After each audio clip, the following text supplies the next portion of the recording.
The way that we teach moms to hand express effectively is to mimic what the baby's mouth does. When babies suck, they're not sucking on the tip of the nipple, because if they do, it really hurts. They suck about 1.5 inches back.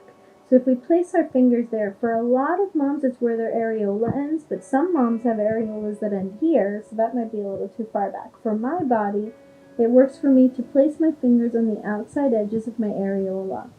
So I like to press with one hand and do the hand expression with another. I press back and I roll forward. You can see how much milk is coming out when I do that. Oops.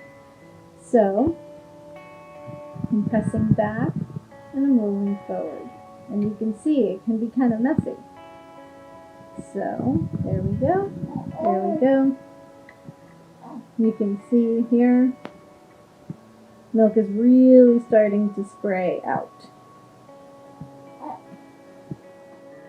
And also what I like about this is that it's heavy enough that if you kind of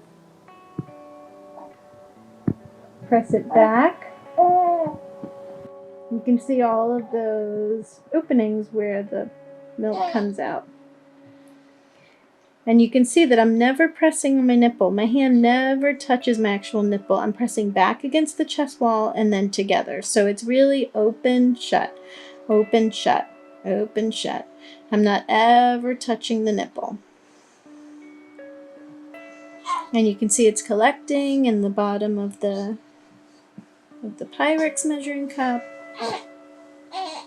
And yeah, that's it. You keep going. I like to then take my hand, if I feel like a hard part here, I'll press here while I hand express. This is really nice if you're having a plugged duct, or an area that you feel is starting to get plugged up, because you can press on it and hand express it at the same time.